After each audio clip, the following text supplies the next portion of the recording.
Olá, este é o vídeo das conversas da língua que ocorreu ainda agora.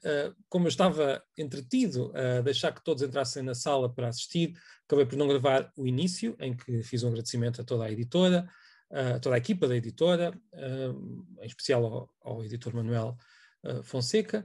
Também agradeci à minha família, que aturou a escrita do livro, e disse que este título plural é um título esperançoso. Talvez consigamos fazer mais conversas à volta da língua no futuro. E também agradeci ao Fernando Venâncio e ao José Ramon Pichel terem aceitado o convite para participar nesta conversa, que serviu de lançamento do livro História do Português desde o Big Bang. Vou deixar já de seguida o vídeo que o editor enviou para a nossa sessão, que eu passei no início e que não ficou gravado, e logo a seguir entramos no momento em que eu me lembrei de carregar no botão para gravar, em que o momento em que o Fernando Venâncio já estava a agradecer ao nosso editor. Vamos a isso.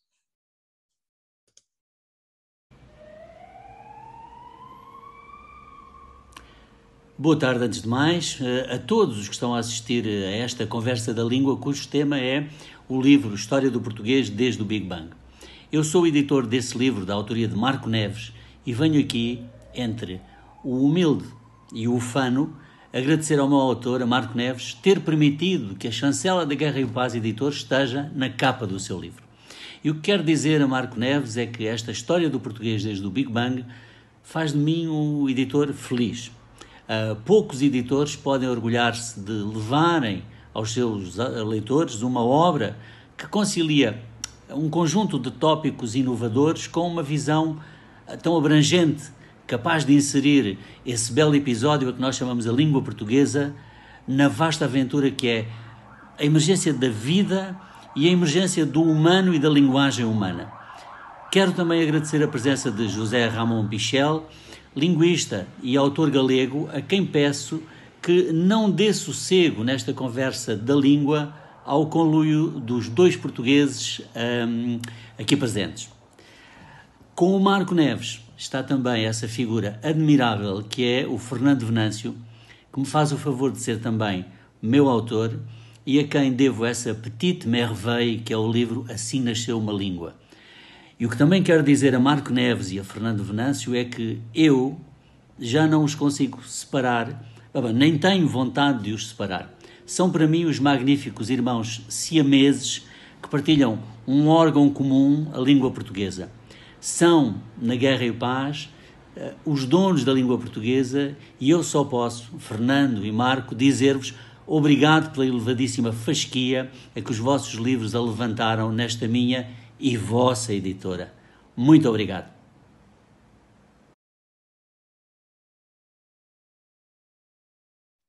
Se você escrever este ou aquele livro, eu edito, quer dizer, o mundo recomeça como uma bola nas mãos de uma criança, porque não é do pé para a mão que se encontra um editor assim. E depois, quando a gente começa a fazer o trabalho, ele está sempre interessado no nosso labor e sempre nos dá aquele empurrãozinho, aquela atenção de que uma pessoa, ao fim e ao cabo, precisa. Portanto, o Manuel Fonseca, o nosso editor, é realmente o editor com o que a gente sonha. Eu agradeço-te muito, Manuel, pelas tuas palavras. E também porque, e além de lembrar daqui a uma semana no Algarve, isto, que chamaste ao Marco e a mim os teus príncipes. Já não somos só a mesma química, como ele disse no lançamento, já não somos só agora mais os irmãos gêmeos, mas já éramos príncipes. Não é nada mal, ter assim todo este aconchego da parte do editor. Não é mau porque não é comum. A verdade é essa. E é bom sermos objeto disso.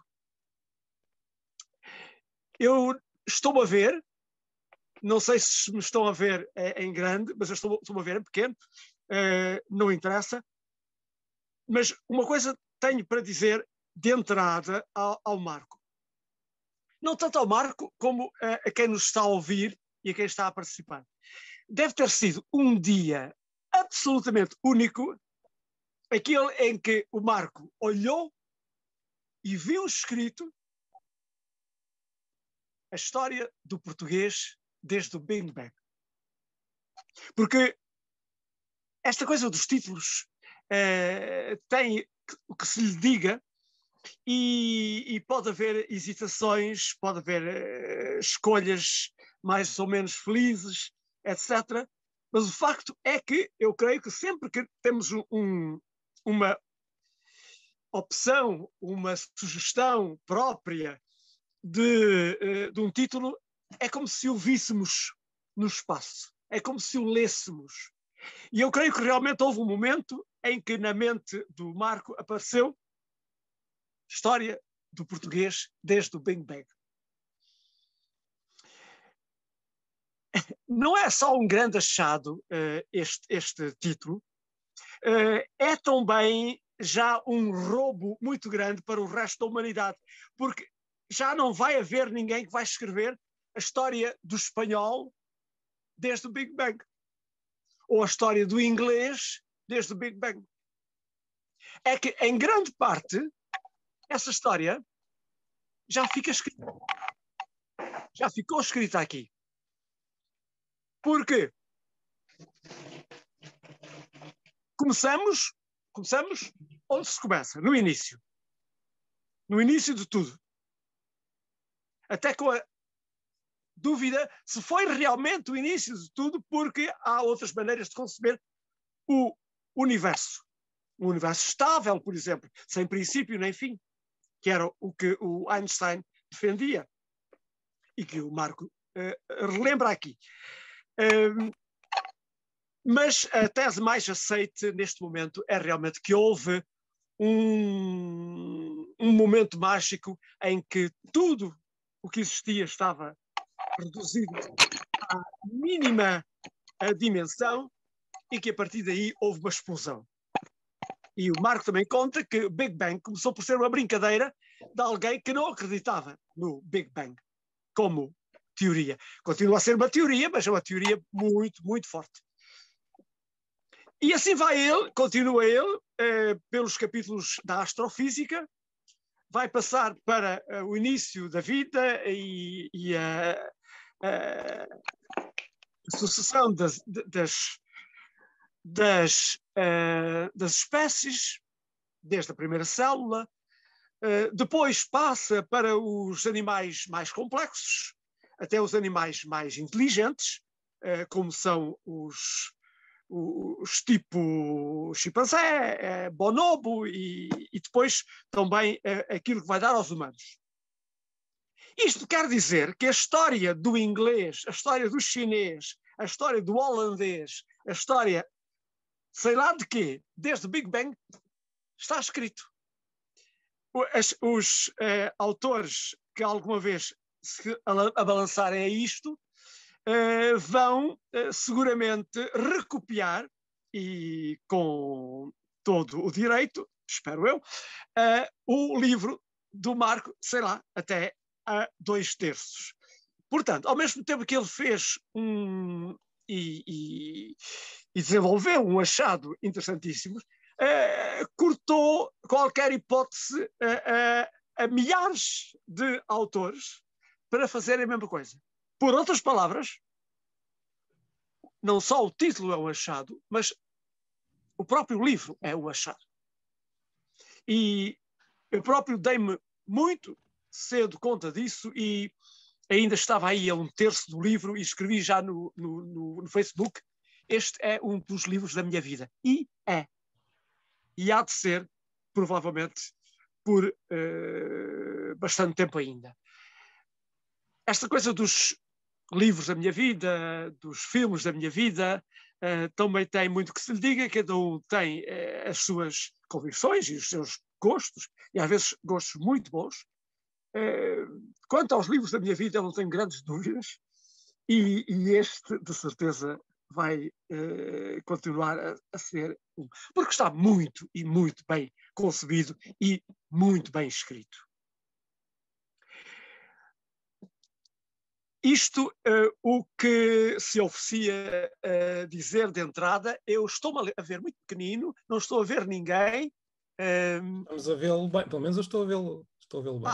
Agora já vejo a nós quatro.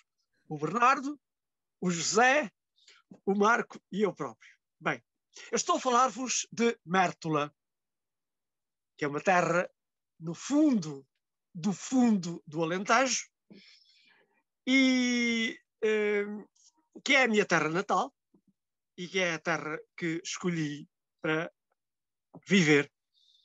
E isto é muito sossegado, é sossegado demais, mas o facto é que nesta altura realmente não posso queixar de sossego, porque realmente o que neste momento nos faz a todos muito bem é distância, sossego, etc. Nem todos, nem de longe, nem todos o podem ter. Pensemos nos pobres indianos que andam aos milhões e bilhões acumulados em cima dos outros. É uma tragédia muito grande, muito, muito grande.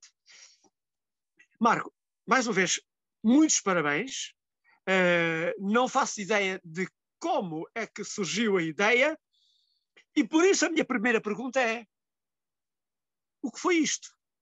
O que foi isto de escrever a história de uma língua, que se transforma realmente na história de uma língua, mas que é, por 2/3, a história de nós todos?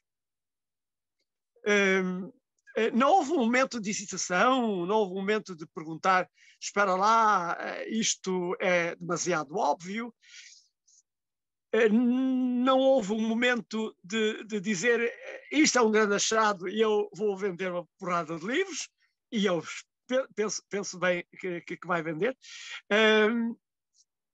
Qual foi essa sucessão, se houve, de sentimentos a partir do momento em que é encontrado o título? Bem, antes de mais, obrigado, Fernando, pela apresentação e pelo que disse, e também pela pergunta. Eu estava só aqui a admitir mais uma pessoa, tenho que estar aqui. Eu não estou em Mértola, estou aqui em Lisboa, no meio da confusão. Podia estar, enfim, em Peniche, no meu lugar mais calmo, também não é assim tão calmo quanto isso, mas tentarei responder o melhor possível à pergunta. Eu não me lembro exatamente do momento em que me lembrei desta ideia, mas ao contrário de outros livros que escrevi anteriormente, alguns dos quais tiveram um título definido no último momento. Aliás, eu lembro-me de um deles, foi aliás aquele que escrevi sobre Peniche, em que o título que ficou A Baleia que Engoliu o Espanhol foi definida no último minuto antes de ir para a gráfica. Estávamos já desesperados que título é que vamos dar a este livro, e ficou aquele título, quer dizer, antes de ir para a gráfica não, porque teve que ser feita a capa, não é? Mas ali mesmo no último dia, este começou pelo título, e é um título, enfim, arriscado, porque o facto de estar a escrever uma história da língua, e vou falar de muitas outras coisas para além da língua, pode correr mal. Espero que não tenha corrido. Aqui radica em dois desejos meus. Primeiro, acho que qualquer pessoa que tenha curiosidade por um aspecto em particular da realidade, seja ele qual for, terá também curiosidade pela realidade em geral. Eu até diria que se uma pessoa não tiver uma certa obsessão, é porque ou não é curiosa, ou não quer saber, ou seja, todas as pessoas curiosas têm uma certa obsessão. Todos nós temos. Eu até costumo dar como exemplo, às vezes já falei até sobre esta questão noutros lados. eu há muitos anos fiz uma viagem com os meus pais e com um casal amigo dos meus pais, em que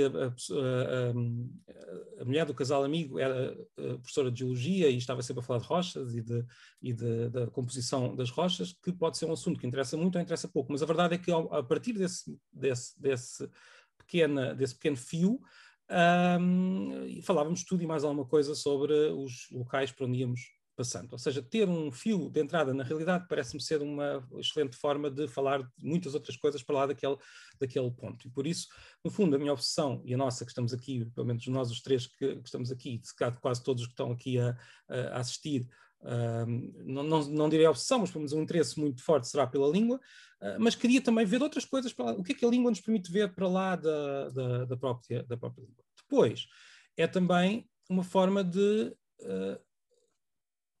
dizer que a língua, e de mostrar, e tentar mostrar, que a língua de facto não pode ser compreendida se não compreendermos o ser humano. E o ser humano não pode ser compreendido se não compreendermos o mundo que o rodeia e por aí fora. E por isso tentei mostrar que olhar para a língua de forma separada, como se fosse algo abstrato apenas, não nos serve de muito, porque a língua não é esse algo abstrato, mas é algo que é usado, e é o próprio uso que a faz. Ela existe enquanto forma enquanto forma humana de comunicação e não só. Mas como discutimos, como já estamos sempre a discutir, a língua não serve só para comunicar, às vezes até não serve principalmente para comunicar, serve para muitas outras coisas, mas é algo muito, muito, muito humano. Pronto. Isto, em primeiro lugar. Portanto, em segundo lugar, é uma brincadeira, e é uma brincadeira que tem uma inspiração que eu revelo no livro, o livro de Tristram Shandy, em que ele começa a escrever a sua própria história antes de nascer, e depois aquilo demora muito tempo até chegar à sua própria história. Claro que estamos muito longe desse âmbito, mas é algo que ficou na minha cabeça. Então, se eu contasse a história de alguma coisa, a língua, começando muito antes de ter criado, de ter nascido. E, além disso, é também uma forma de sublinhar que a língua não nasceu do nada, ou seja, nós não conseguimos, é muito difícil dizermos que a língua portuguesa nasce naquela data. Porquê? Nasceu quando se tornou oficial, mas isso foi quando? Nasceu quando se separou de outra língua, mas isso foi quando? Nasceu quando o latim chegou aqui, mas isso não foi muito gradual. Não houve nenhum momento em que uma geração decidiu. Isto, nós agora vamos passar a falar português. Isto não aconteceu, não houve nenhuma geração que tenha tido essa decisão. Foi algo muito, muito gradual. E o título, no fundo, é uma brincadeira para sublinhar que tudo isto é gradual, tudo isto é complexo também, e tudo isto está ligado a tudo. Ou seja, não é possível separar a língua de tudo o resto que a rodeia. Há também que dizer que há uma certa inspiração que se calhar só alguns dos nossos amigos, e não sei se o José, nossos amigos galegos irão entender, porque há uma certa tendência em Espanha de olhar para a história de Espanha como se a história de Espanha fosse quase eterna. E também há cá, em Portugal. Como se a Espanha tivesse começado quase, não direi no Big Bang, mas, enfim. E o título brinca um pouco com isso, mas é quase uma piada privada, para traduzir à força, em relação a essa questão. Há outro risco no título, e antes de passar a palavra ao José, eu queria dizer, mas foi um risco assumido e quase parte da concepção do livro, o risco de pôr no título de uma história da nossa língua, 2 palavras em inglês, não é? Mas isto mostra, isto no fundo é para também levar à discussão que está dentro do livro, de como é que também as línguas também se fazem de empréstimos. Em certas épocas podemos considerá-los excessivos, e todos nós temos tendência para achar que isso é verdade. Cada época tem a sua língua, né? Tem a sua língua de onde vem, mas o português também já serviu de fonte de empréstimos para muitas outras línguas, e de facto, se eu quisesse falar do Big Bang neste momento em português, eu não tenho outra opção que não seja usar a expressão inglesa. Poderia inventar outra, poderia tentar forçar outra, mas não seria compreendido de imediato. Ou seja, é uma expressão que foi aceita e foi integrada na nossa língua assim, bem ou mal, e nós não podemos fazer muito quanto a isso. Se eu fosse a primeira pessoa que tivesse perante um texto inglês que falasse do Big Bang e tivesse a responsabilidade de o traduzir e de criar então uma tradução, talvez fosse procurar uma palavra portuguesa que pudesse expressar isto, mas não foi o caso. Por isso acabámos todos por usar esta expressão, que está, aliás, que é usada nos livros da escola e que é usada para ensinar. Só para rematar, e antes de passar, acho que quem se interessa muito pela língua, de certeza que também é curioso por outras áreas, também quer saber mais, e este livro é a minha forma de responder a essa sede minha, e não só minha, de querer saber mais sobre uma série de outros temas, que implica algum estudo, implica algum risco, implica também estar ciente de que podemos estar errados. Não só em relação à língua, como em relação a todos estes temas que estou aqui a falar, e por isso o livro, claro, que é a minha visão sobre estas coisas, baseada em tudo o que li, estudei e investiguei, mas com a percepção clara de que podemos estar errados, nós podemos não estar a ver bem as coisas, e isso é importante para discutir, seja o que for. E pronto, para já, eu não sei se respondi, mas Sim, sim. eu não sei em que dia que me lembrei disto, confesso, mas pronto, eu tentei descrever um pouco o meu processo mental para chegar ao título. Sim, sim, não, foi uma ótima resposta, sim, senhor. Não sei Então, se agora fazia a segunda pergunta ou se passamos já a palavra ao Pichel. se não se importar, se calhar vamos rodando e pedia. Tá bem. Então, Pichel, pode ser? Sim, está bem. Não estamos a ouvir, Agora mellor. Sim. Antes de máis, boa tarde. Eu estou a falar desde o norte do norte, quer dizer, desde a cidade de Santiago de Compostela. Van saber polo meu sotaque que non sou portugués. Estou aquí agora mesmo na Galiza, sou nacido aquí. Entón, iso, obrigadísimo por me ter convidado aquí con dous grandes lingüistas portugueses como é o Marco e o Fernando para isto, non podo falar mellor que Fernando do teu libro. Penso que ele descreveu moito ben a mesma sensación que teño eu, e até roubou a miña primeira pregunta, que tamén ia polo título, co cual xa inventarei outra. Entón, mas xa para comezar, pois gostaría de preguntar a segunda que tiña aquí, que as linguas ao longo da historia son unha parte fundamental da nosa historia como seres humanos. Ler esta historia maravillosa que explicas, ligando ciencia e linguas, fará con que as persoas valoricen máis a diversidade lingüística e a diversidade de variantes na súa propia lingua. Será a Torre de Babel un mito que aínda nos atormenta? Obrigado, José. Eu gostava que sim, que há uma certa visão essencialista da língua. A língua é algo que surge a certa altura, que se desenvolve e torna-se perfeita, e é aquela a língua.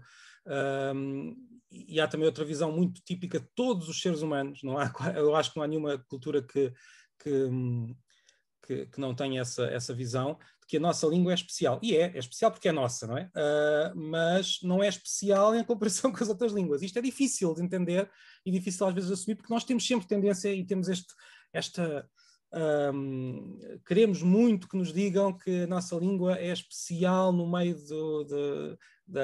dessa babel de tantas línguas que há no mundo. A nossa língua é especial por vários motivos, mas as outras também vão ser especiais por outros motivos. Isto é difícil de expressar, porque em geral nós queremos mesmo ouvir que somos diferentes dos outros, para o bem e para o mal.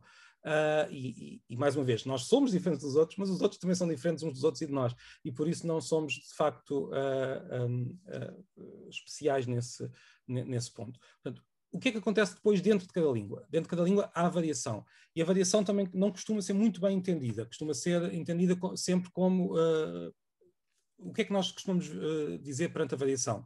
Costumamos dizer no abstrato que é boa, assim, eu gosto de uma língua variada, é rica, mas depois na prática perante a variação concreta, tendemos a não querer, a não gostar.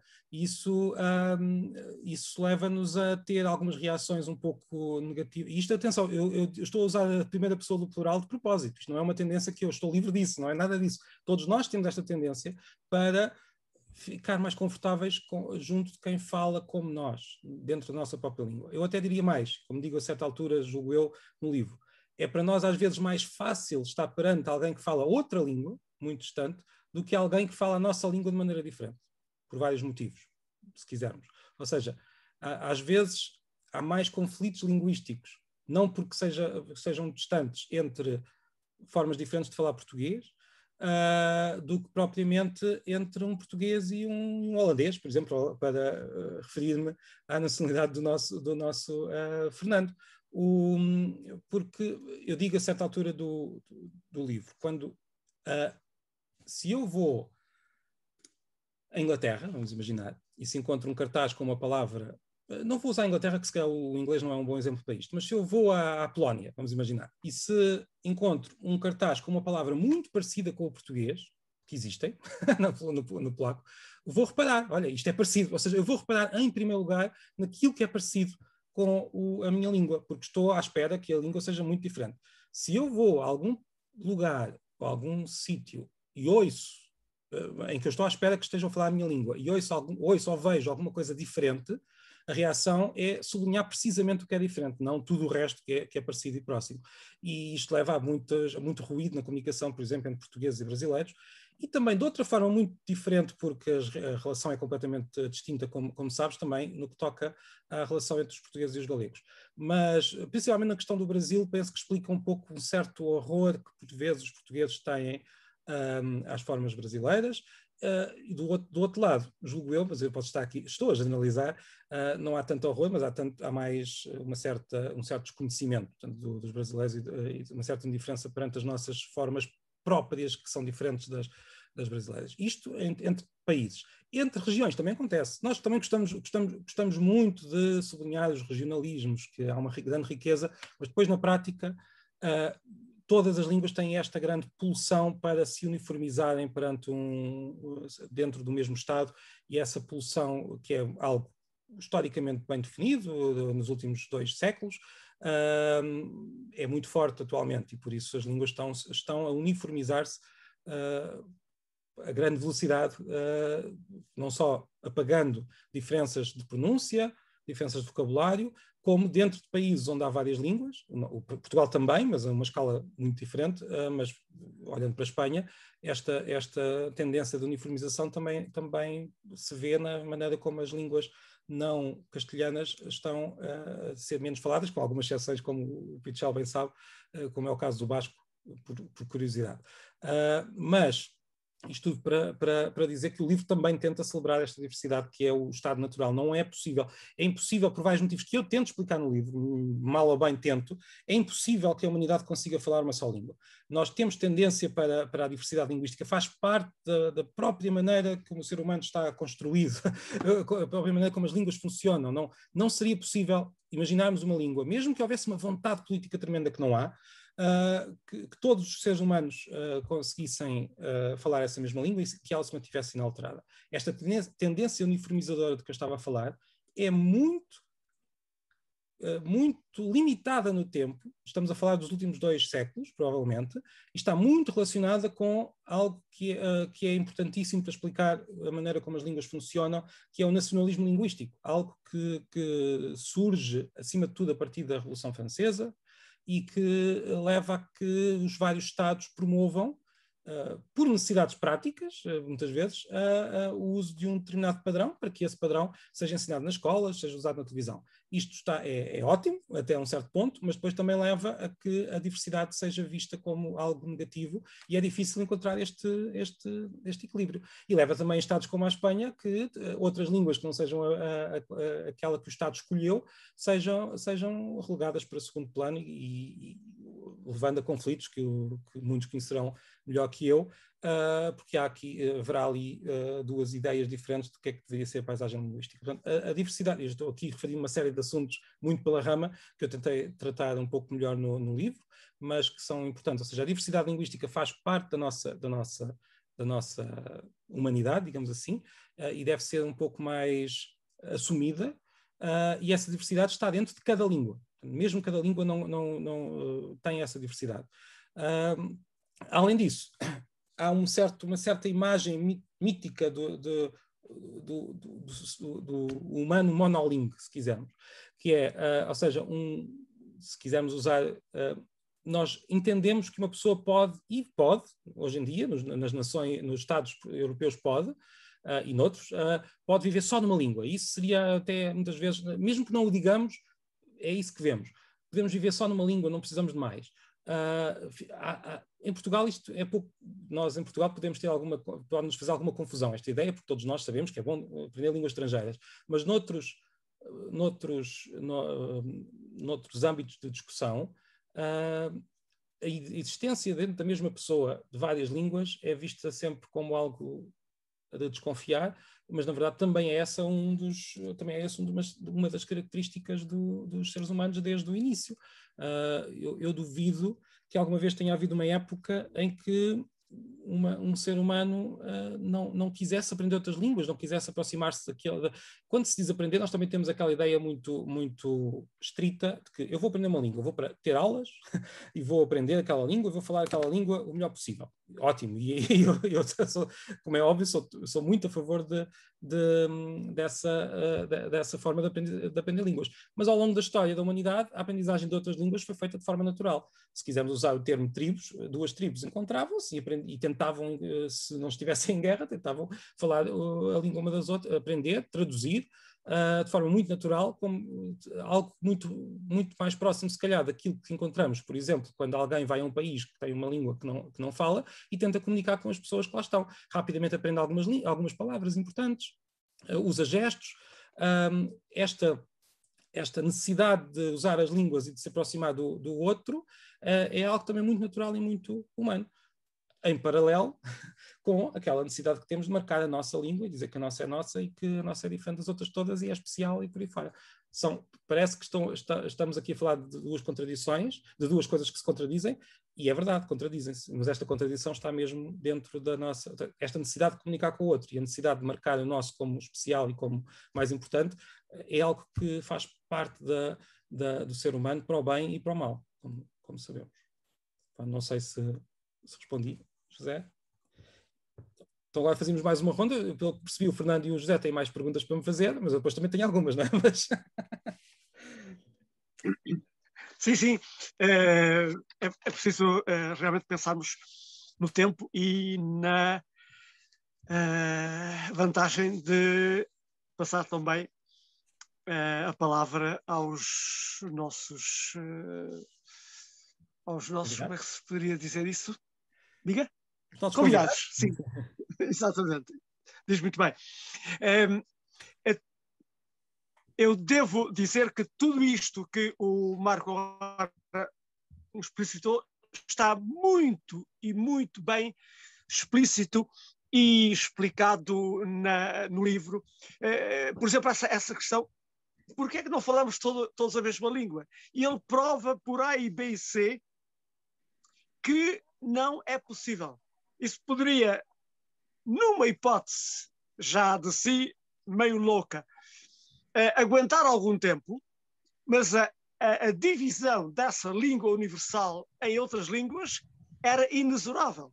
Portanto, podia, durante algum tempo, manter-se a humanidade inteira só com uma só língua. A própria ideia é louca, a própria ideia é praticamente impensável, mas mesmo que por loucamente e impensavelmente a coisa se realizasse, duraria pouco tempo, porque haveria muito rapidamente uma nova divisão em línguas.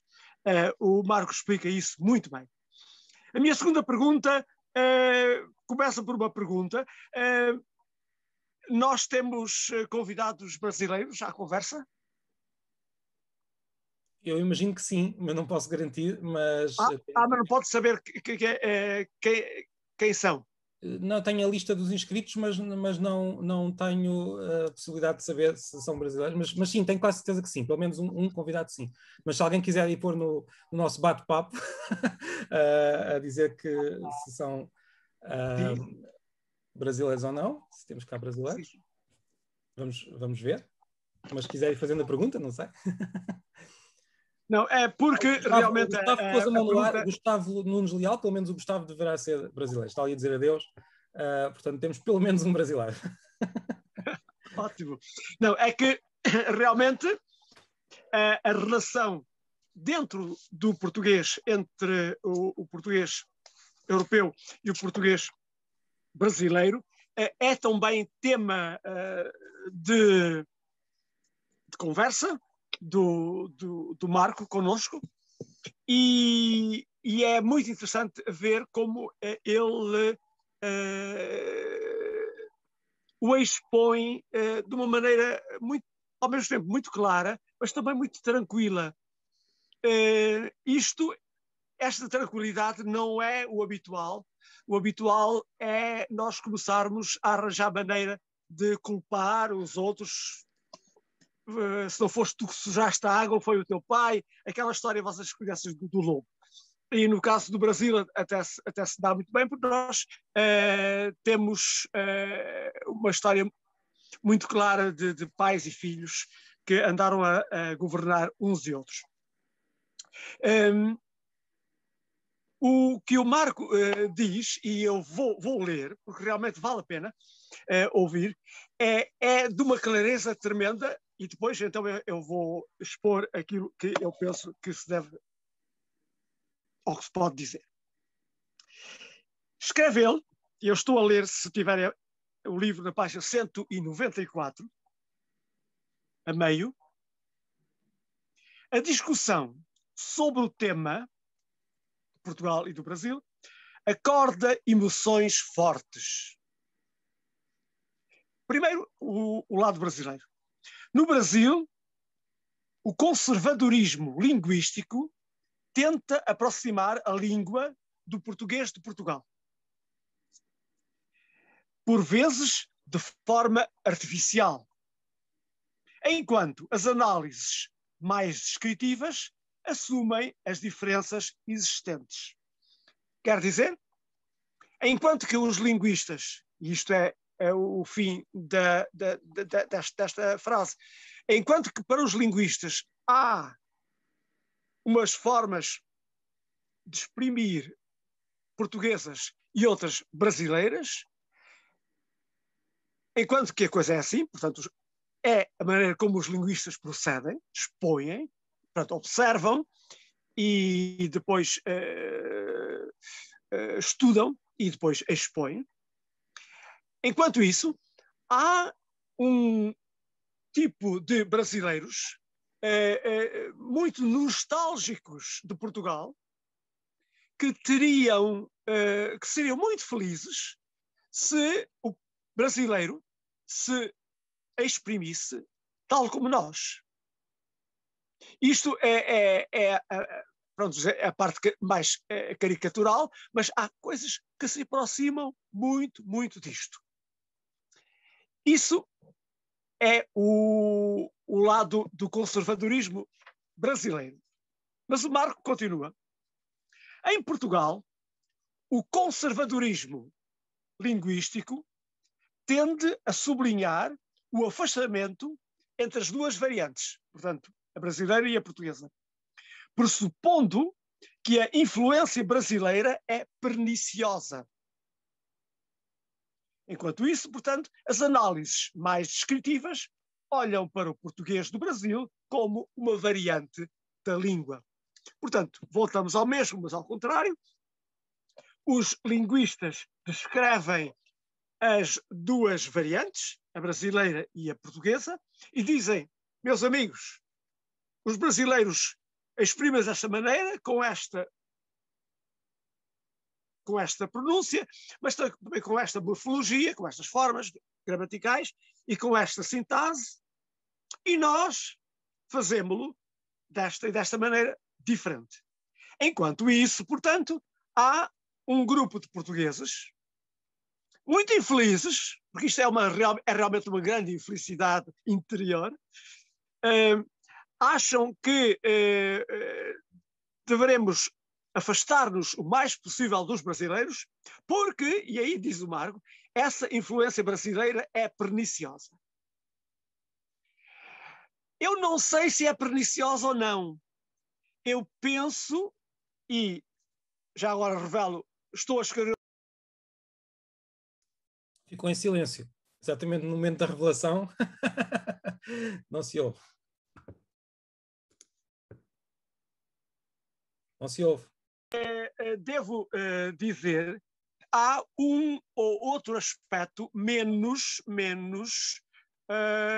agradável, menos favorável, feliz, mas não se pode dizer que a influência brasileira seja perniciosa, desfavorável para nós, até porque ela, primeiro, não é grande e, segundo, não é organizada. Não há uma espécie de organização interna dos brasileirismos que poderia ser um perigo, uma ameaça para o nosso português. Fernando, mas há gente convencida disso.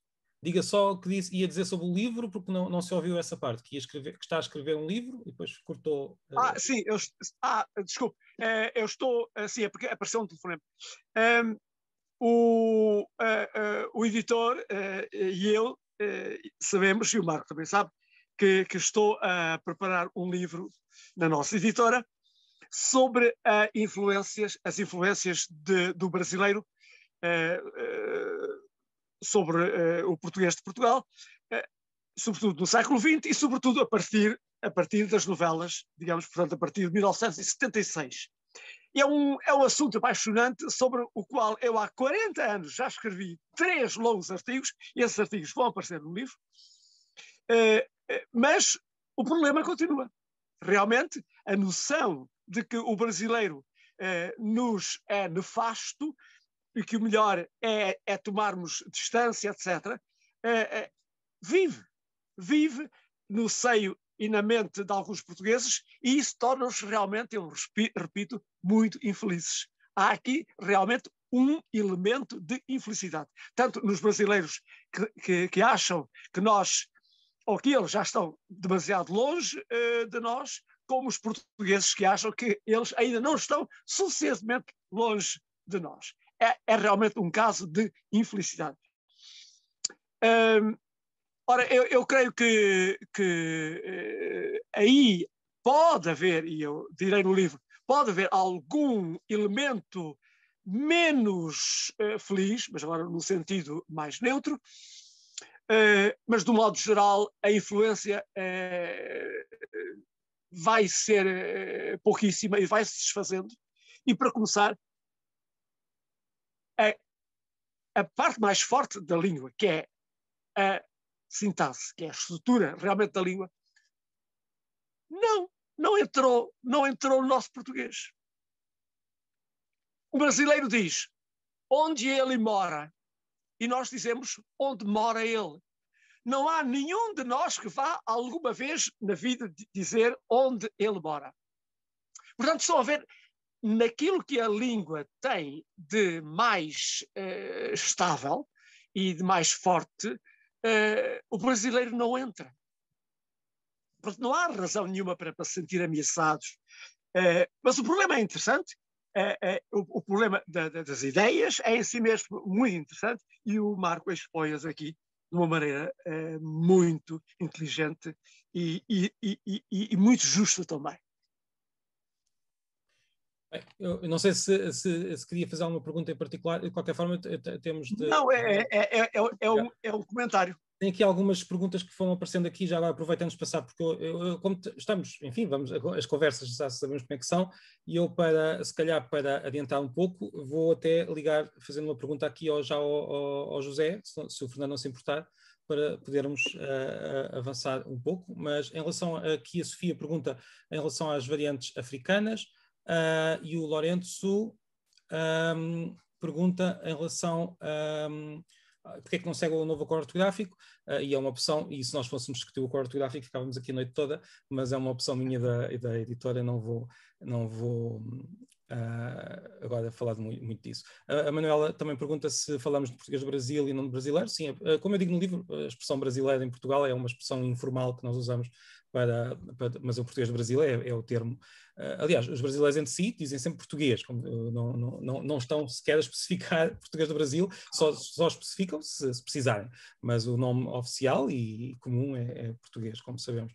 Em relação às variantes africanas, não estão ainda codificadas, digamos assim, mas é bem provável que o estejam em pouco tempo, e é um tema muito interessante que eu não desenvolvi muito neste livro, até porque é um fenómeno relativamente recente, e porque são variantes que estão sob a influência, aí sim, bastante mais forte, tanto do português do Brasil, como também estão do português de Portugal. Mas só antes de passar à pergunta que eu tinha para fazer, a nossa relação com o português do Brasil é complicada, complexa, dava para muitos livros, e eu estou com muita curiosidade de ler o livro do Fernando sobre precisamente esta questão.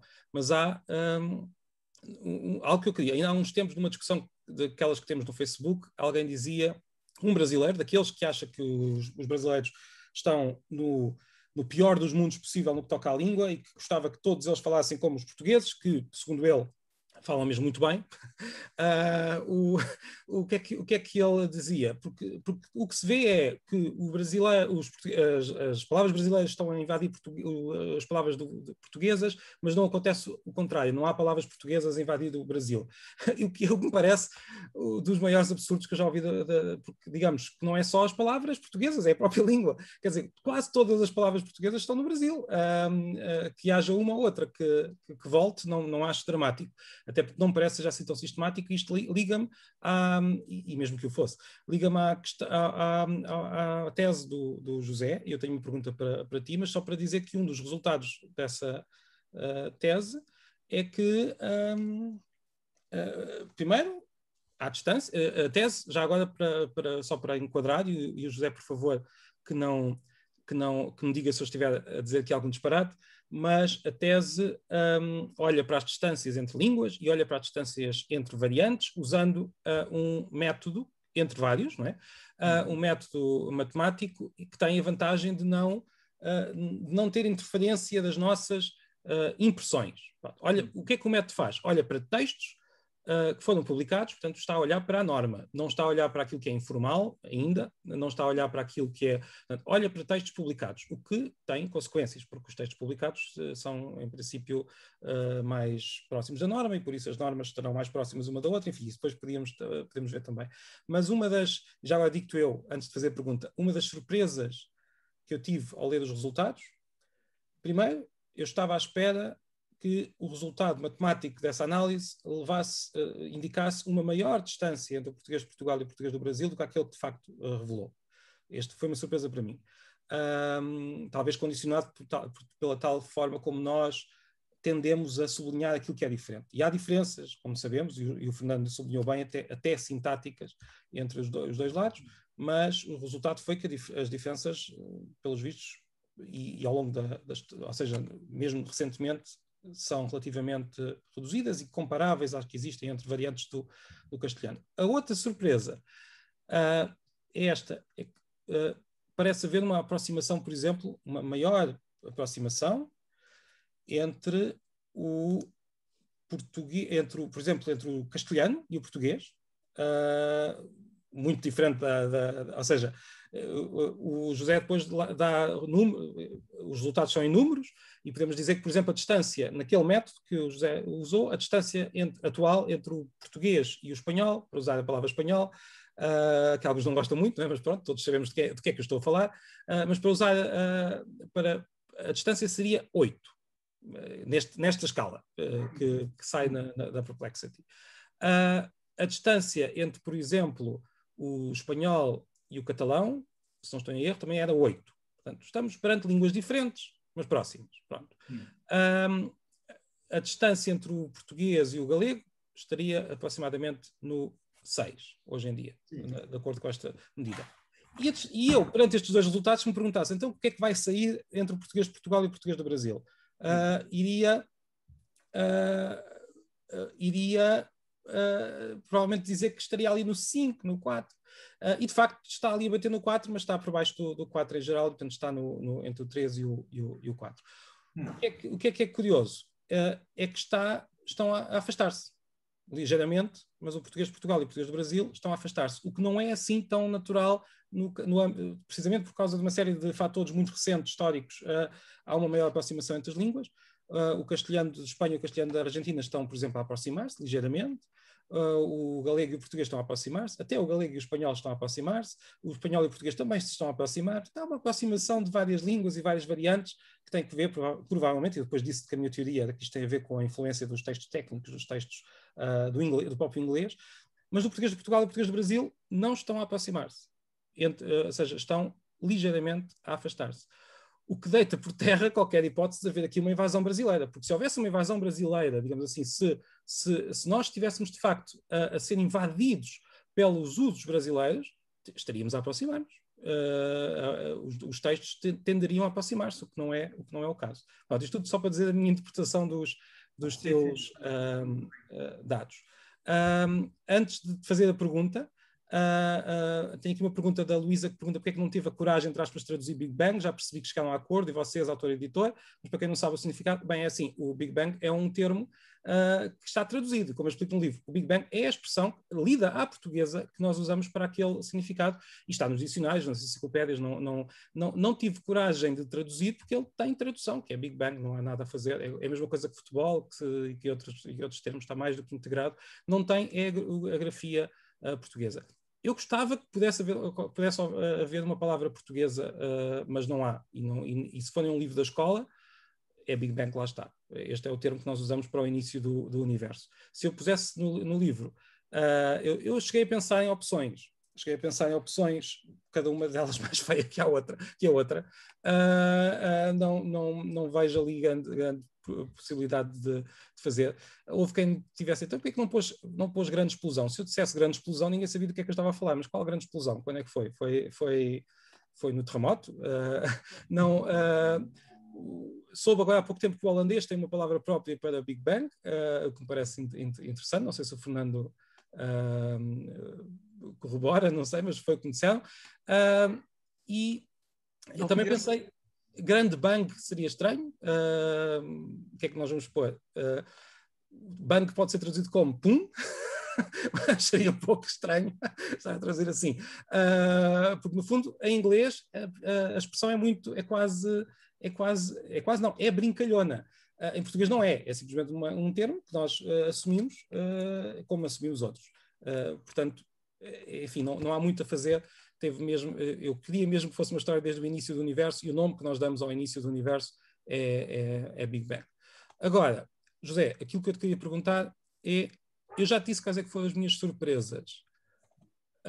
Quais é que foram as tuas? Boa pergunta. Então, é que eu tinha antes unha pergunta para ti, Marco.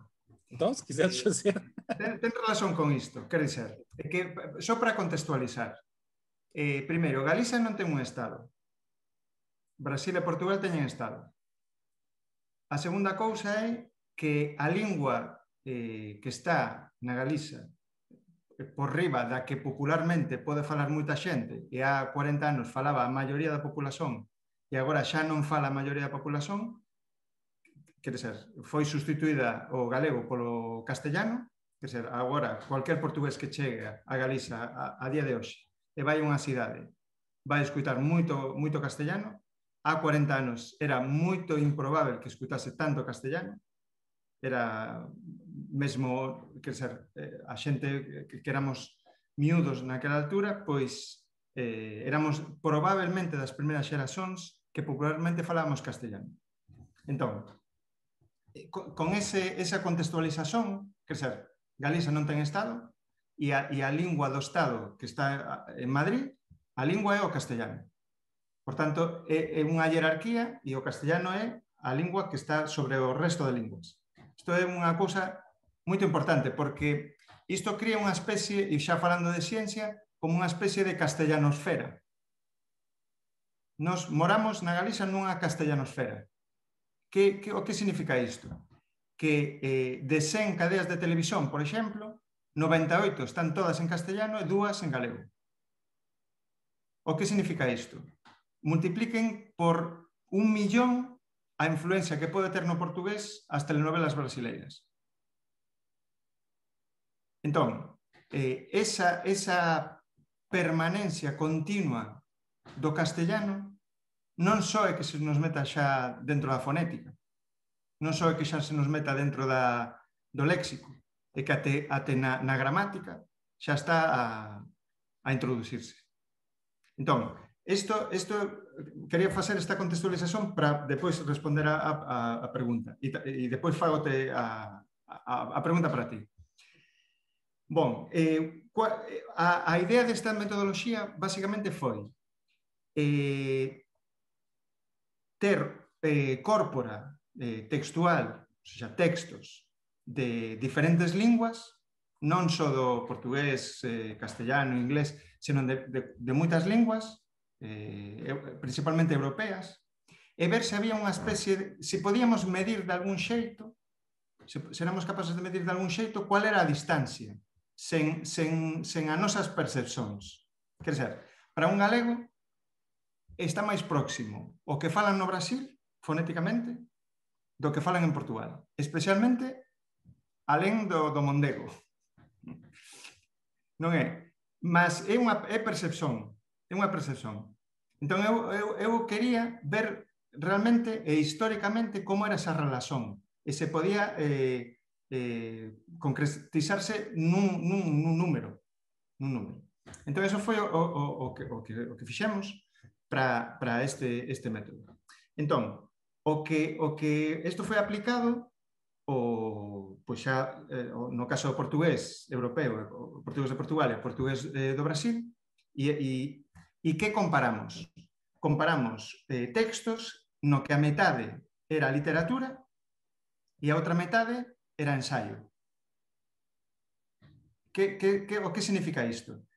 Que probablemente na de literatura é onde se vai ver máis esas diferenzas gramaticais e no que é máis ensaio, que pode ser mesmo teses de doutoramento, está moito máis diluído esa distancia frente ao portugués de Portugal. Por tanto, xa o propio, probablemente, se utilizásemos un corpus da lingua real, por exemplo, o que a xente fala no Twitter, o que a xente fala no YouTube, etc., pois probablemente sería moito máis distante. Non tanto así como podería parecer. A min tamén me deu, ou seja, tamén me causou sorpresa ter visto isto. No caso do galego, que acontece? Que o galego, no momento que Afonso Henriques corta as pernas a Santiago de Compostela, entón, no momento que corta as pernas e Santiago de Compostela fuxe polo leste, pois, nese momento, un poquinho moito máis, até o século XV, no que parte da nobreza galega apoia a Portugal frente a Castela para o trono que finalmente caiu nos reis católicos. Parte da nobreza, a outra metade, ou máis da metade, tamén apoiou os reis católicos, quere ser Galiza, as elites galegas, xogaron varias partidas, perderon todas. Sempre apoiaron os que perdían. Entón, durante varios séculos, a lingua, sen deixar de falarse, nunca se deixou de falar, deixouse de escrever. E o que se escrevía era o castellano. Entón, cando resurxiu no século XIX, esa lingua, a xente só sabe, os poucos que sabían escrever, só sabían escribir en castellano. Entón, que acontecía? Que obviamente utilizaban o vestido do castellano para escrever iso que a xente falaba. Depois tamén non había comunicacións boas con Portugal. Por tanto, non tardábase máis, por exemplo, de ir de Santiago a Porto por terra que por mar. Entón, era outro mundo. Non ten nada a ver co noso. Entón, nese tempo, pois na Galicia unha vontade, sobre todo a finais do século XIX, cando se descobren os cancioneiros, medievais, há sempre unha tendencia que quer aproximar o que se escreve a norma ao que se escreve ou a norma de Portugal, e hai unha tendencia que quer fuxir dela. Estou sintetizando moito, mas isto vese nos textos. Entón, que acontece?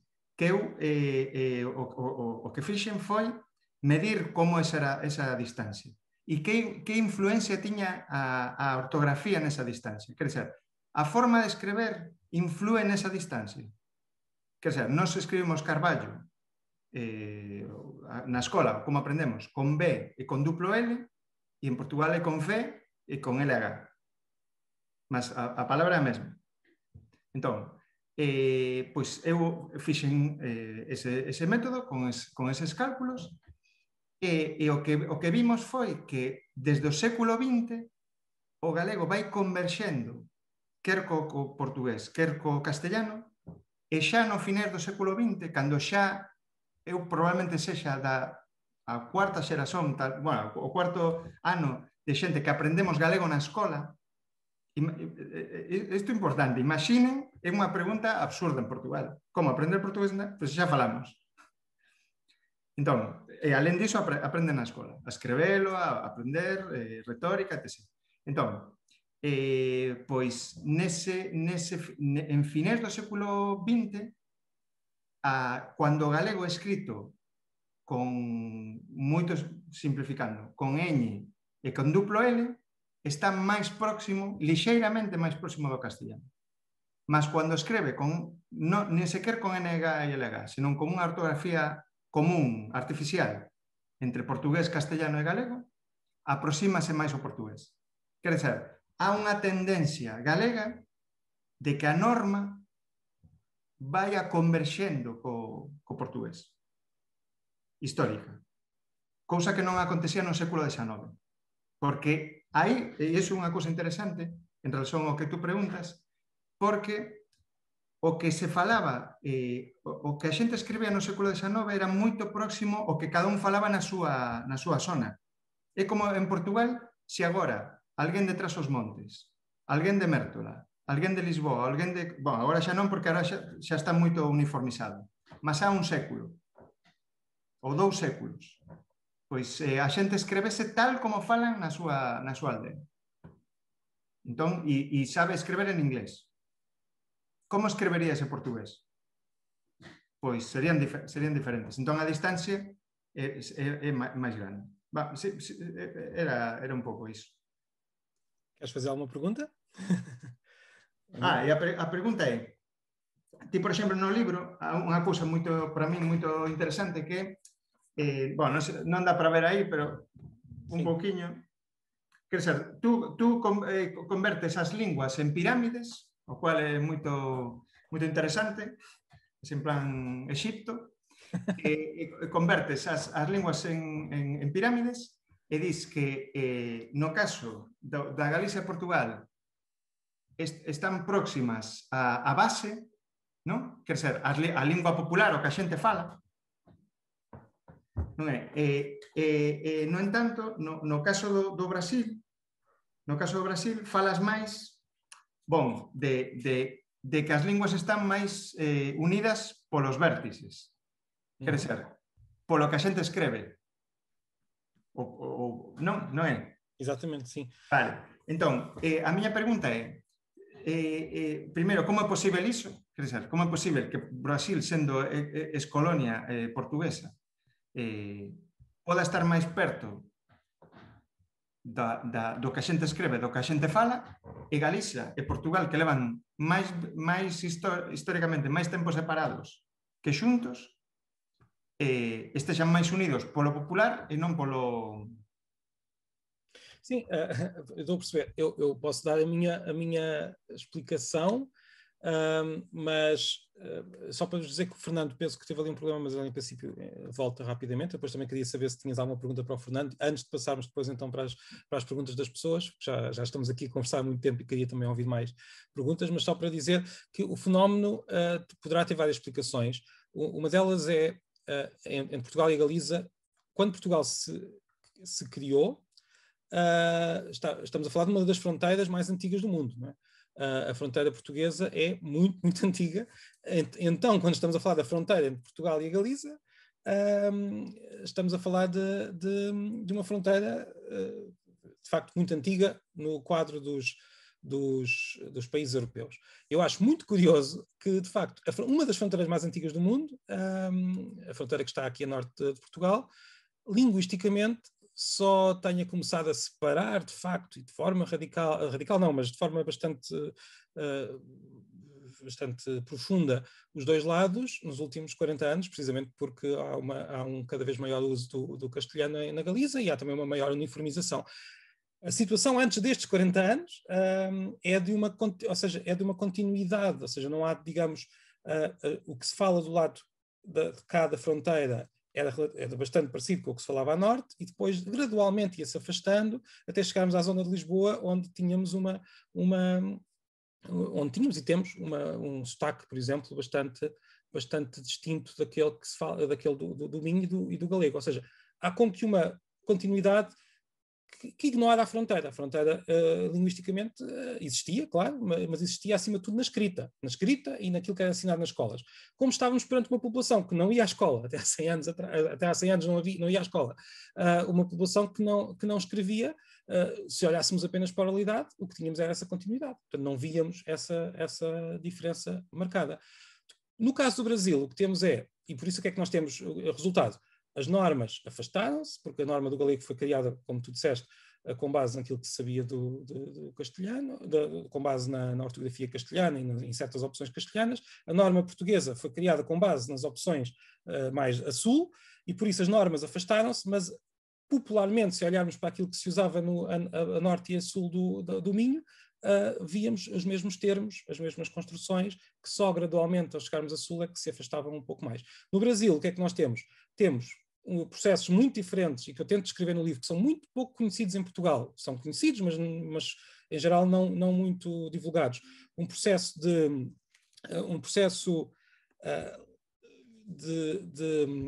linguístico que implicou que o Brasil, durante várias gerações, a população brasileira, durante várias gerações, usasse aquilo que hoje se chama línguas gerais, principalmente uma delas, uma língua baseada no tupi-guarani. Estou a simplificar muito, mas estou a tentar.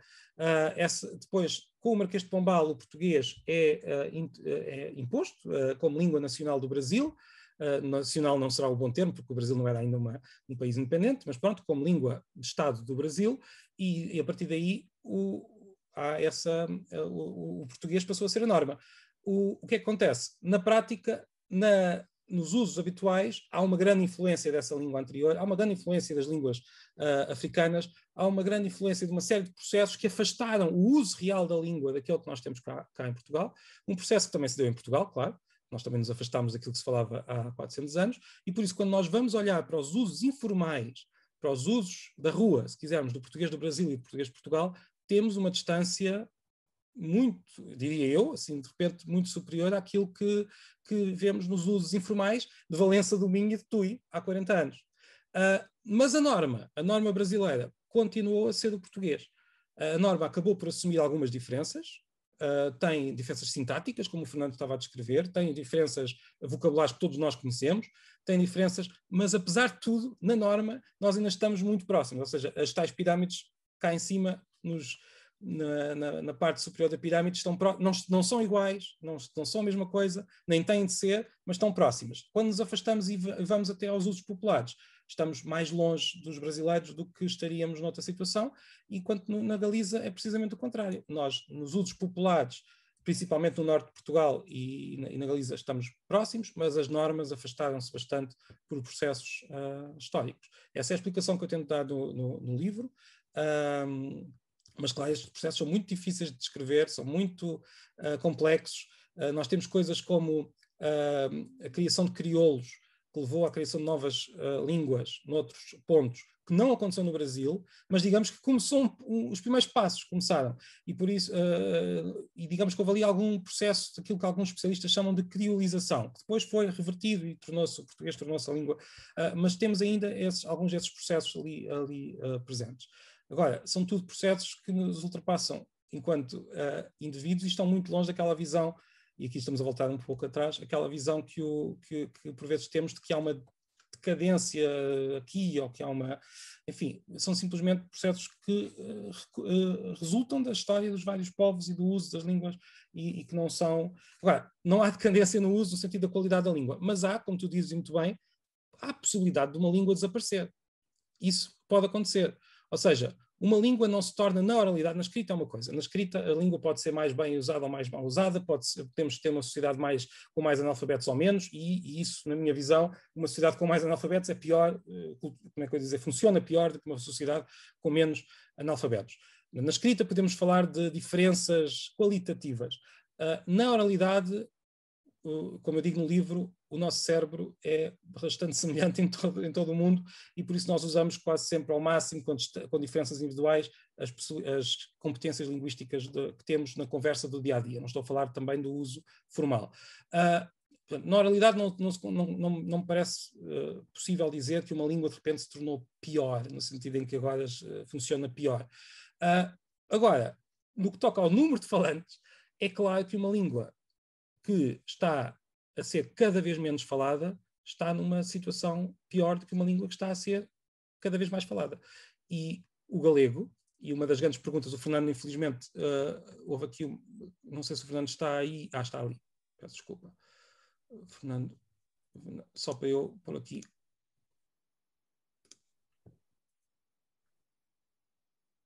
Peço desculpa, só para o Fernando volte a estar aqui connosco. Fernando, está-me a ver? Só para dizer... Estou sempre a ouvir.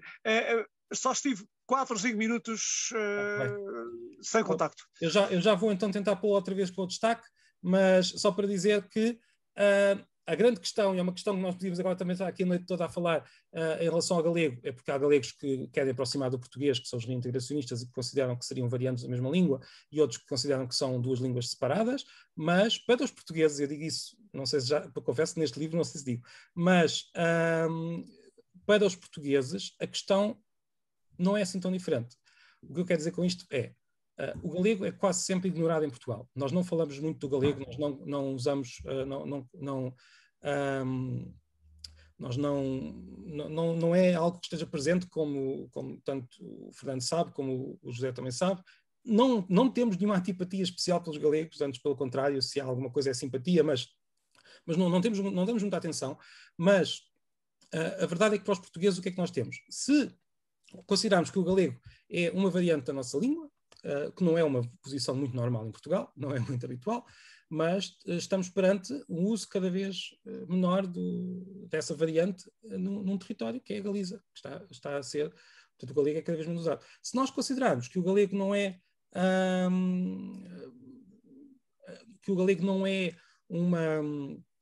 uma língua, não é a mesma língua, mas sim uma língua,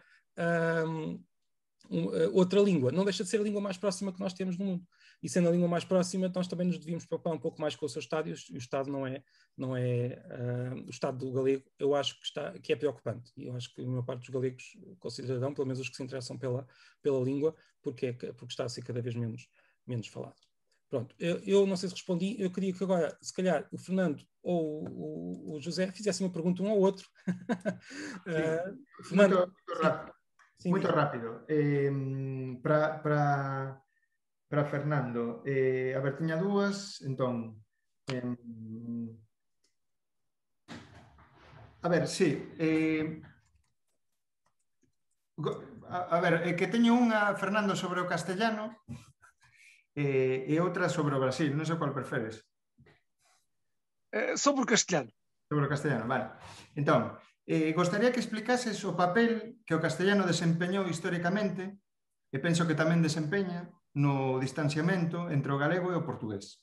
O que penso ser unha das cuestións máis interesantes do teu libro. Quere ser, qual é o papel que xoga ou xogou nesta relación, neste triángulo?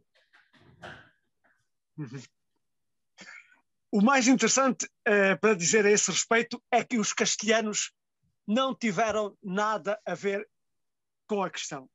Nós somos tão importantes para os castelhanos como os galegos são para nós. Isto para dizê-lo desta maneira bruta. os castelhanos não estão ocupados connosco.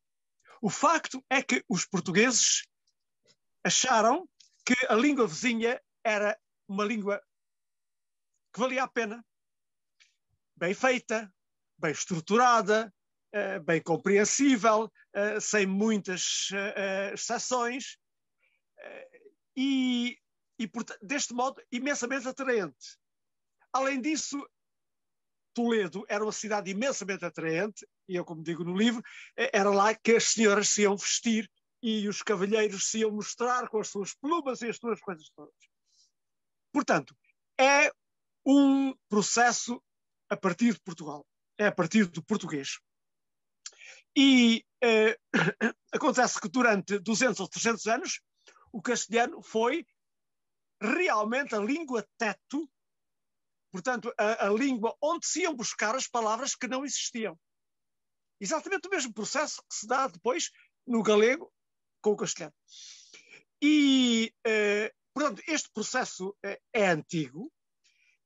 Nesse momento, ele já estava a afastar-nos também do galego. Um dos meus sonhos é ouvir um galego de 1550, que nunca conseguirei, mas seria imensamente interessante saber o que é que, como os galegos falavam em 1550, seria muito próximo daquilo que o Sá de Miranda escrevia, ou da Menina e Moça, etc. Essa é a minha teoria. O facto é que o nosso enamoramento com o castelhano foi unilateral. Mas ele foi tão forte e tocou tão fundo no português que só isso bastou para afastar o português do galego. Isso é perfeitamente claro. Mais tarde, no século XIX, dá-se o processo da castelhanização do galego, que por sua vez vai ainda afastar mais o português e o galego. Perfeito. Fernando, agora ia perguntar se o Fernando tem alguma pergunta a fazer ao José. Eu não tenho uma pergunta, tenho uma pergunta. Mas vai ser muito breve, porque eu gostaria muito que dessemos a palavra aos participantes. Sim.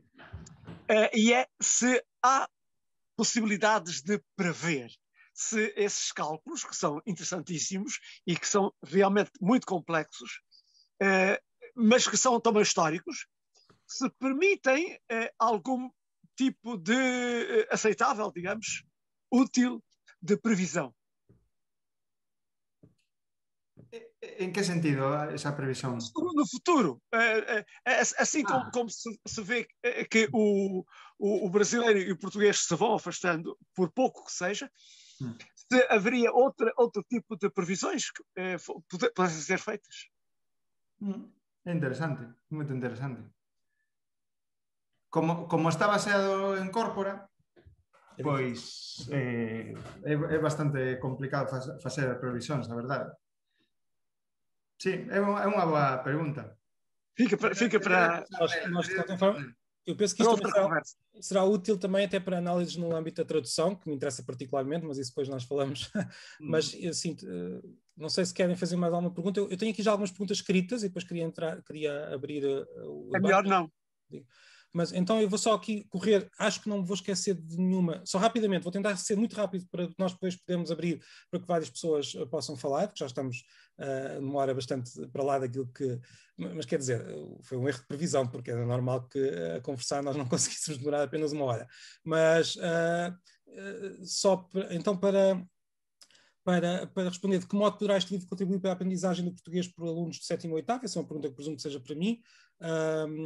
E já agora, nós acabamos por não falar muito do livro do Fernando, que é também muito, muito, muito importante e que, aliás, parece-me que é também muito importante para a aprendizagem do português para alunos da 7º e 8º, nem que seja pelo próprio uso da língua no livro. No 9º e no 10º, diz a Laura Almeida, talvez seja mais relevante porque damos a história da língua e eu concordaria que sim. Mas tanto um livro como o outro, penso que são livros que tentam dar uma perspectiva de divulgação da língua, e por isso terão lá sempre materiais que me parecem úteis. E é o que eu posso dizer. O Rafael pergunta se existe a possibilidade de, num futuro distante, as diferenças entre português de Portugal e do Brasil serem tão grandes a ponto de termos duas línguas distintas. Eu vou já dizer o que o Gustavo disse a seguir, que alguns académicos respeitados no Brasil, como Marcos Banho, dizem que já são línguas distintas. Claro que aqui temos uma discussão para mais uma semana de vídeo. Se existe a possibilidade de, num futuro distante, as diferenças serem tão grandes, sim, existe, claro. Não é, ou seja, mesmo considerando que são a mesma língua neste momento, e eu pessoalmente considero que são, pelo menos no que toca às normas, quando eu digo que considero que sejam a mesma língua, está lá explicado no livro em que quadro é que eu faço, portanto são a mesma língua, mas variantes distintas, com funcionamento distinto, como acontece também noutras línguas, mas o que eu queria dizer é, até vendo estes resultados que o José Ramon Pichel mostrou, há um afastamento ligeiro, mas há. E há sempre possibilidade de haver um maior afastamento ainda, que, para dizer a verdade, é o que eu acho que seja mais provável, tendo em conta a distância cultural que existe entre os dois, cultural no sentido de interesse cultural um pelo outro. Mas não é impossível que se reverta também. Atenção, uma das surpresas, aliás, destes resultados é que estes são processos que andam para trás e para a frente. Não são, neste quadro em que temos os Estados a tentar uniformizar as línguas e temos uma grande influência de algumas línguas, as línguas não se estão inexoravelmente a afastar como aconteceria há 2 ou 3 séculos. Portanto, hoje há aproximações das várias línguas que não existiam anteriormente. Portanto, não sei o que é que vai acontecer, mas presumo, a minha aposta seria que se vão afastar cada vez mais, mas lentamente. Tal como o português e o galego se afastaram lentamente, o português de Portugal e o português do Brasil, tendo em conta o ponto em que estão, e apesar de todo o processo, vão se afastar, mas lentamente, e poderemos continuar a ler textos brasileiros durante muito e muito tempo. A Maria Ferreira pergunta se eu mudei alguma coisa sobre a visão da língua ao estudar. Sim, tem alguma dificuldade. Quando nós lemos e estudamos e começamos a refletir sobre isto, muitas vezes é difícil saber o que é que mudou na nossa própria visão, mas mudou um pouco algumas. Digamos que percebi que há uma maior universalidade na necessidade que temos de ter a norma parece ser mais universal do que pareceria, ou seja, nós temos sempre uma necessidade de ter ali qualquer coisa que sirva de padrão, que é perfeitamente natural, principalmente no nosso âmbito atual, em que temos Estados e temos sistemas educativos. Depois, o Lourenço diz que, de acordo com os documentos históricos que sobreviveram até hoje, as políticas linguísticas pombalinas no Brasil revelaram-se um fracasso total. Ao que parece, o português acabou por se generalizar no Brasil, por ter-se afirmado ao longo do século XVIII nos sítios onde estava concentrado o poder político e económico. Eu agradeço muito esta achega, o que, aliás, vai ao encontro daquilo que aconteceu em muitos outros sítios, porque é sempre onde está o poder político e económico que a língua acaba por se impor. Portanto, se o Rio de Janeiro, se São Paulo e outros centros assumiram o português como língua, eu não tenho possibilidade de discutir se as políticas pombalinas foram ou não, se funcionaram ou não, mas se o português foi assumido como língua, rapidamente se espalharia, e por isso muito obrigado. Só para lhe dizer uma coisa, a verdade é que em Portugal nós nem sequer sabemos que houve uma política pombalina da língua que tenha funcionado ou não. Nós não sabemos isso. Não temos a ideia assim muito generalizada do que aconteceu no Brasil. Foi os portugueses foram para lá e pronto. E a partir daí falou-se português. Mas a história é bastante mais complicada, como tentei dizer, e como o Lourenço está agora também a explicitar, e é bastante interessante, muito interessante e muito importante. Depois, o Fernando Nabais pergunta se, tendo em conta que os portugueses leem e ouvem muitos textos em português do Brasil, não é natural que isso tenha influência no português europeu? Não interessa aqui, como é evidente, discutir se isso é bom ou mau. É natural. E por isso foi uma surpresa para mim saber que estão-se a afastar, ligeiramente. Portanto, eu diria que haveria uma maior influência do que parece haver, de acordo com estes resultados. Claro que são resultados, são um estudo que foi muito bem feito, como o José sabe, sentiu na pele, mas é um estudo e parece haver aqui um pequeno afastamento. O que é estranho, eu, de facto também, se me dissessem antes de ter visto isto, há uma aproximação, eu diria que sim, que há alguma aproximação, talvez, por causa da influência das telenovelas, por causa disso tudo, mas, pelos vistos, não se revela isso nos textos. Outra coisa também é que, como o Fernando também disse há pouco, há certas estruturas da língua em que a mudança é lenta, é muito lenta. E por isso, não é por nós vermos telenovelas durante uns anos que de repente essas estruturas vão mudar.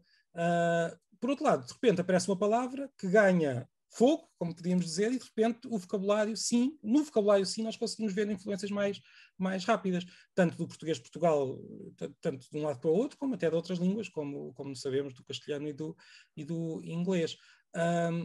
Agora, vamos ver. Há um fenómeno novo que está completamente fora destes estudos e que não sei se terá muitos jovens, muitas crianças jovens, veem muitos filmes e muitos filmes brasileiros pela questão da quantidade. Os brasileiros criam muitos vídeos, muitos filmes, se forem ao YouTube, veem que a produção brasileira é incomparavelmente maior que a portuguesa. Não tem comparação. E os miúdos, eu digo ao meu filho às vezes, está a pesquisar coisas e vai encontra vídeos brasileiros. Eu até digo às vezes, até para o incentivar também a aprender inglês, vê também alguns ingleses, eu não percebo. E eu, está bem, mas tens de começar a tentar perceber. E ele vê muitos vídeos brasileiros e os colegas a mesma coisa. Não estou a dizer que nós tentamos sempre controlar o excesso, seja do que for, mas a verdade é que vê. E nós todos também, que se formos ao YouTube, podemos pesquisar e encontramos muitos vídeos brasileiros. Terá alguma influência no futuro? Eu duvido, para dizer a verdade. Porque acho que, apesar de tudo, a influência dos colegas, dos professores, é muito superior à influência de vídeos, que são um sistema unidirecional. Não é uma conversa. Mas no vocabulário pode ter. O que eu queria dizer é, não sei se vai ter, duvido que tenha, mas se tiver, é bem provável que seja mais forte do que a das telenovelas, por vários motivos. Porque é em quantidades maiores, é visto entre amigos. Eu acho que as telenovelas tiveram influência, mas nós sobrevalorizamos essa influência. O Lourenço diz ainda que existem estatísticas que remontam ao último quarto do século XVIII e que demonstram que o português, por essa altura, era falado pela esmagadora maioria da população nos principais centros urbanos e económicos da colónia. O Renato pergunta se o livro aborda a questão do Esperanto. Confesso que não me lembro, eu julgo que sim, que refiro o Esperanto a certa altura. O Esperanto, atenção, quando nós dizemos que a humanidade não pode falar uma só língua, não quer dizer que a humanidade não use línguas de comunicação entre todos, e sempre usou, e vai continuar a usar, e se fosse o Esperanto seria ótimo, mas não parece haver grandes indicações de que venha a ser. Depois, desculpem lá, já agora estou aqui a ler, embora o título, Helena Garvão pergunta porquê o Big Bang e não porquê o surgimento do homem. Eu espero que o livro explique. Porque há alguns fatores, até relacionados com as cores, que me interessavam abordar, e o Big Bang é uma boa forma, e também porque me interessava o próprio tema. Acho que é curioso vermos como é que o universo foi criado. E o Lourenço diz, um momento crucial foi o ano 1700, em que os portugueses chegaram a constituir 30% da população brasileira. Obrigado. E o Benjamin, uma vez que o português europeu se está a afastar, haverá o risco de a língua do Brasil se tornar a língua brasileira? É possível. E o Lourenço ainda diz que, de acordo com o que sabemos hoje em dia, uma língua implantada em determinado território chega geralmente a exercer uma influência muito considerável, assim que os falantes desse idioma importado ultrapassem os 20% da população total do território. E eu só deixaria, antes de passarmos então para o público, queria dizer que, se calhar, na Galiza não estará fora do reino das possibilidades que em poucos anos tínhamos apenas 20% de falantes do galego, o que é pena e espero que não aconteça. Pronto.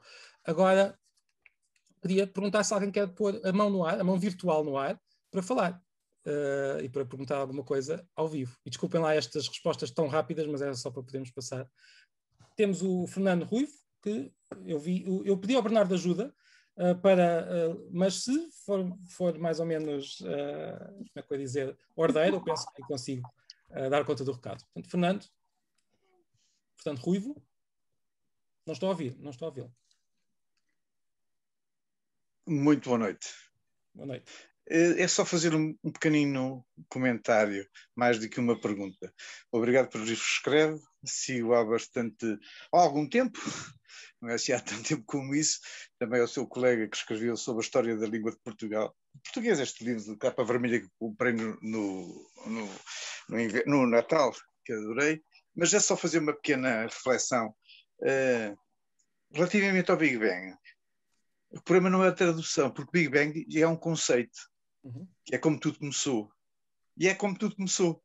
Portanto, e isto é universal. E porquê? Porque isto corresponde a uma discussão científica que é património da humanidade e isso traduziu, do meu ponto de vista, traduziu um conceito e, portanto, é intraduzível. Toda a gente, quando diz Big Bang, sabe o que é que está a falar e, portanto, já não é em inglês, é uma palavra universal.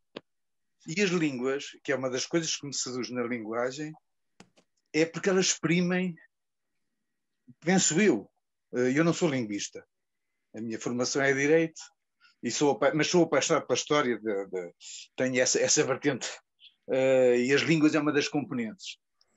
E acho que, parece-me que a língua é sempre uma expressão política, política e geopolítica. A língua exprime sempre, do meu ponto de vista, duas coisas. Uma, a relação que nós temos com os outros, e as relações de domínio ou de dominação que se estabelece com eles, e um desejo de individualidade. E eu penso que é o desejo de individualidade porque dá sentido à comunidade, que faz também as línguas diferenciarem-se. Portanto, são duas pulsões contraditórias. Porque mesmo as famílias usam termos próprios, carinhosos, ligados à intimidade, e essa utilização identifica aquela família. E isso é verdade para as cidades, para os corpos, para as tribos, para as nações, e depois experimenta também a relação. Por isso, a influência do espanhol, do castelhano na portuguesa tem a ver também com as relações políticas que se estabeleceram. A gente também percebe o esforço dos galegos. É como eu vejo, olhando, porque eu acho que tento sempre interpretar a partir das palavras a expressão política que elas traduzem. E vamos já acabar. Porque é natural que uma língua atacada procure aliados para se proteger e sobreviver. Portanto, isto é no que tem de identidade de uma comunidade. Mas, tanto eles como nós, se nós não formos essenciais para todos, vamos ser submetidos pela globalização. Não faltará muito em que nós usaremos corriqueiramente termos chineses, que agora é impensável usar, que têm a ver com influência. E por isso é que, quanto mais isolado é uma povoação comunicada e uma pessoa, mais conservador se mantém a palavra, porque a palavra e a língua mantém-se quanto mais isolada estiver, porque quanto mais sujeita à relação com os outros, não era só chamar. Portanto, que a evolução da língua não me parece ser só a lógica, tem isso com certeza, a lógica interna que os linguistas saberão explicar, que eu não sei, não é? E até as transformações dos sons e da evolução da oralidade, mas tem muito a ver com, no fundo, com a história dos povos. Era só esta pequenina observação. E atenção, mesmo estas, muito obrigado pela intervenção, mas mesmo estas alterações de som, de influências, também tem muito que ver com as histórias, porque repara, com a história do povo e com as relações entre os povos, se há uma língua que tem um prestígio especial, vai ter uma força especial perante as outras. As expressões inglesas que nós usamos. Exato. Só para dizer que quando queremos impressionar, lá vem um jargão qualquer da economia inglesa. Já agora, uma das surpresas para muitos leitores do livro do Fernando Venâncio, que é uma surpresa que os linguistas talvez não considerem surpresa, porque já sabiam alguns deles, mas outros não. E o Fernando mostrou. Mas uma surpresa para a maior parte dos leitores, e mesmo para os linguistas, para dizer a verdade, porque não é assim, é a influência que o castelhano teve no século XVI em Portugal. E o método que ele usou para identificar isso, que foi o que me surpreendeu, que eu nunca pensei. Aquele número, aquela coisa de referir os textos escritos e ver as transformações da quantidade, e isso eu nunca imaginei, mas é de facto, quer dizer, foi uma das coisas que me seduziu. Muito obrigado. Temos a Luísa e o Sr. José Ezequiel. Esta voz é do Bernardo. Boa noite. Olá, sou a Luísa. Fui a que provoquei por causa da tradução da palavra Big Bang. Uhum. Pronto, obviamente que eu conheço o conceito, e a maior parte das pessoas que iria e que irá comprar o seu livro também o entende. Mas nem que fosse um asterisco em baixo, só para dizer o que era. Pode ser no interior, eu não sei, eu não conheço o livro ainda, mas certamente vou comprar. Tinha outro comentário em que o facto de haver uma monolíngua internacional, mundial, seja o Esperanto, seja o que fosse, ia dar desemprego a muita gente. Pronto. E nós já estamos mal, quer dizer, e eu acho que cada língua tem a sua característica muito, muito própria. Nós não traduzimos à letra, ou não devíamos traduzir à letra, certos chavões ou certas expressões coloquiais. E isso é o que faz o interesse da língua também. Cada uma tem as suas próprias características, qualidades, e deve permanecer assim.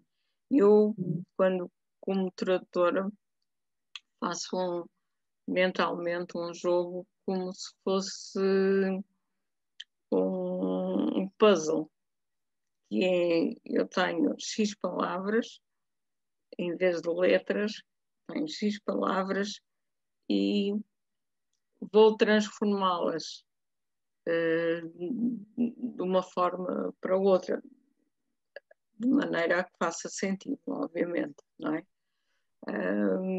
E pronto, é como um jogo e gosto muito, e é isso que me dá alento a fazer, apesar de não haver muito alento neste momento.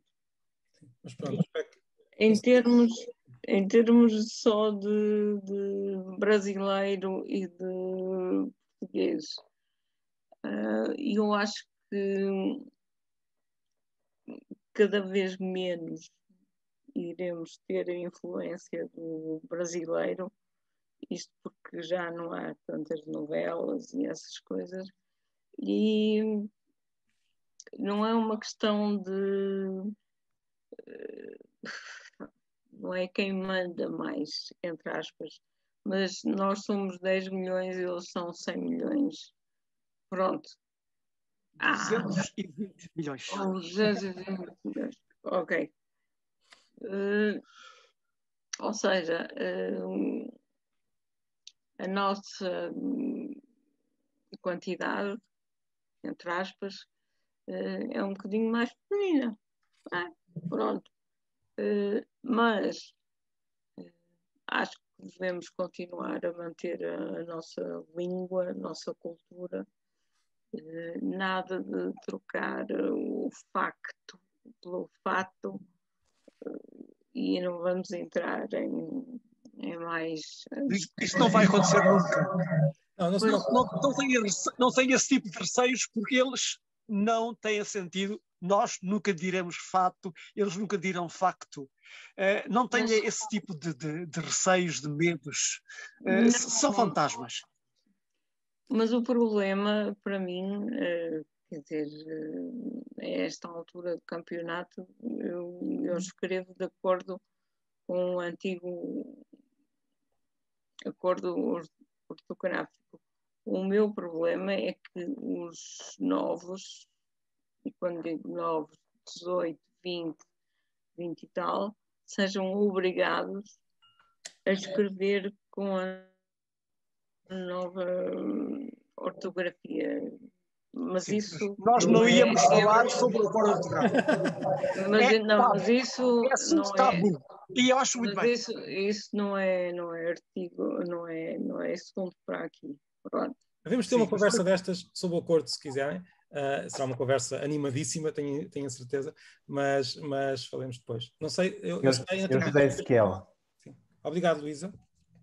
José Ezequiel queria falar. Só queria dizer uma coisa à Luísa, eu agradeço-lhe muito em relação ao tal asterisco, ele não está lá, mas depois tem quase a primeira parte do livro é todo um grande asterisco, portanto tem que explicar o pronto, tá bom. Obrigado. Força, então é o Bernardo. Marcos, antes de mais felicitá-lo. Está a ouvir, não? Estão a ouvir? Eu estou a ouvir, estava só a ver se via a sua cara, já estou a ver. Ok. Antes de mais, felicitá-lo pela ideia do livro que já tenho, ainda não comecei a ler e, portanto, não o vou comentar, mas queria felicitá-lo mais do que o livro, que me parece, de facto, muito bem achado, a ideia geral que está por trás dele. O que eu agora gostaria de comentar é na linha daquilo que a Luísa ou o Fernandes Rui já comentaram e que vocês próprios falaram, do interesse da diversidade das línguas.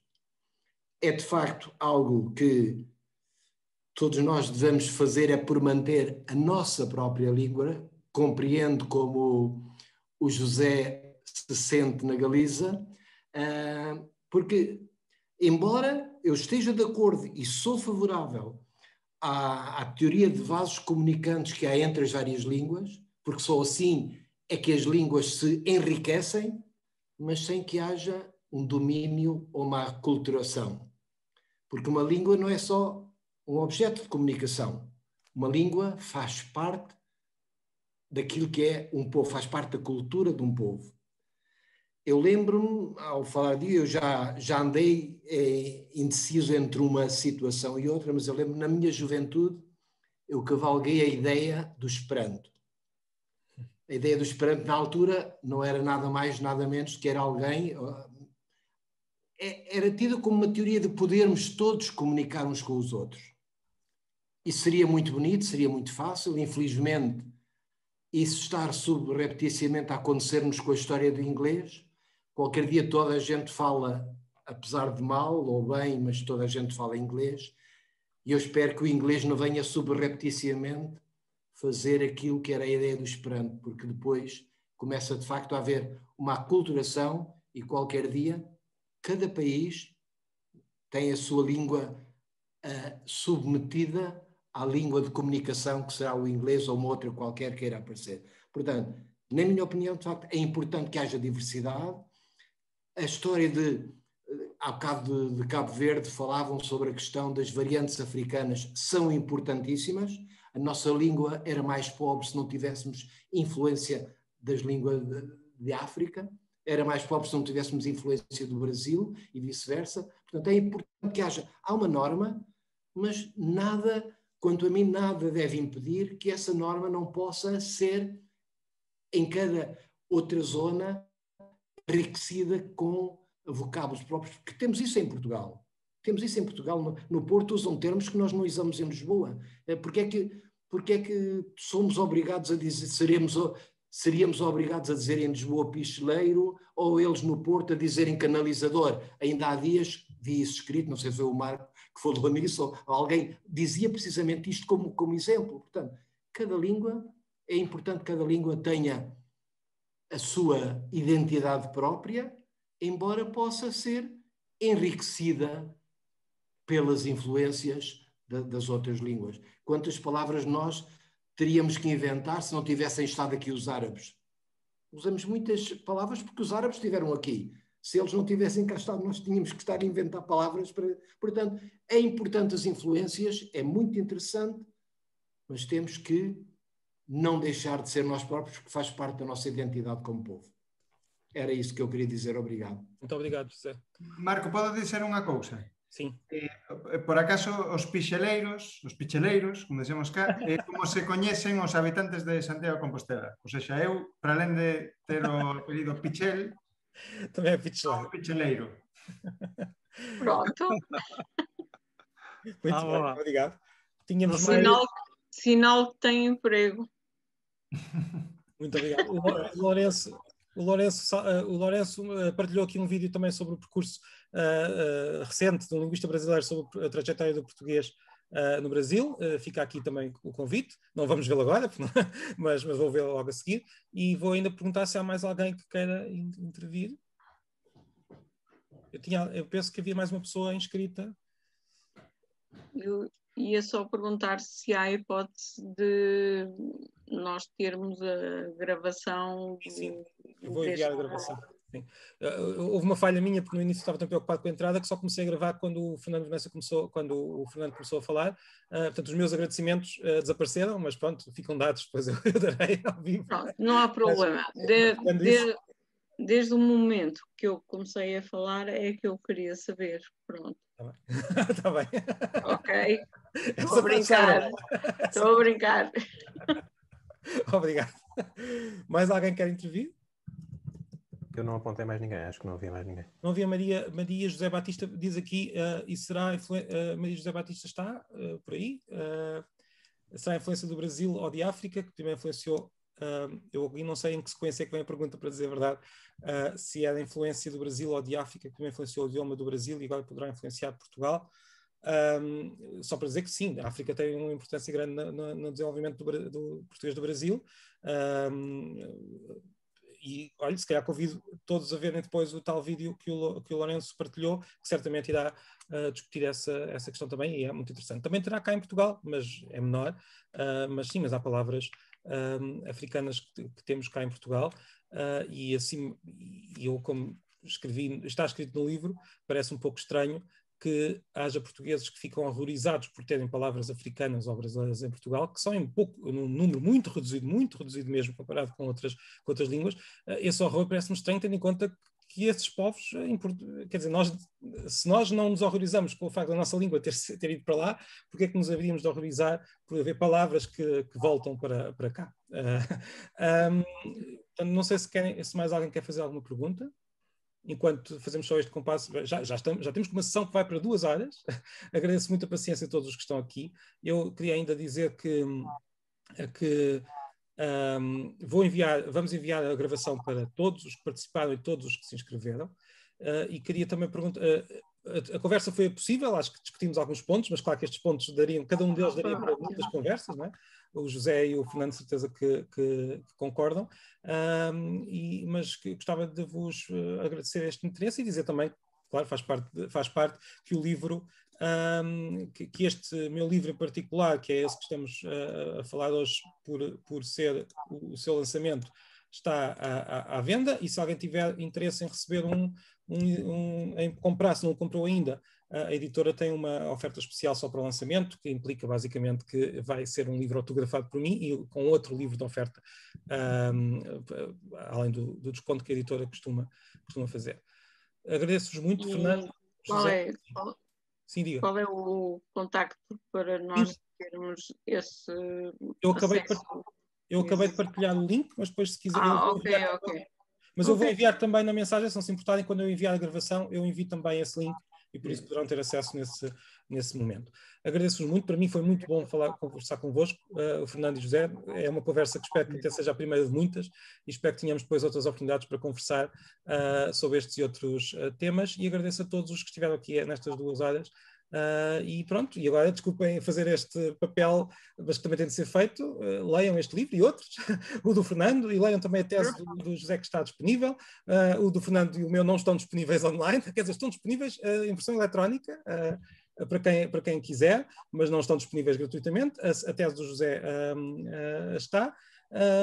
E leiam, quem estiver interessado. Muito obrigado por este interesse todo, e cá voltaremos daqui a uns tempos com outra conversa. Muito obrigado a todos. Obrigado. Felicitações pelo convite. Vou comprar. Um abraço também para o José Pichel, e um abraço muito especial para o Carlos Quiroga, que esteve a ouvir-nos, esteve a seguir-nos, muito caladinho. Sou tipo discreto, pá.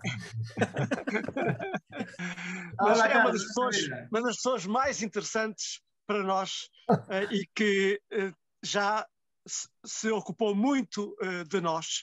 Portanto, Carlos Quiroga, muito obrigado pela tua participação. É sempre bom ter nesse cantinho. Os três. Muito obrigado, Carlos. Muito obrigado. Eu nem tinha notado, porque no meio desta lista toda não vi todos. Muito obrigado. Tchau. Parabéns. Boa noite a todos. Parabéns. Obrigado. Muita força. Excelente conversa. Muito obrigado. Tchau, boa sorte. Obrigado. Obrigado, Sr. Moreno. Um abraço. Obrigado.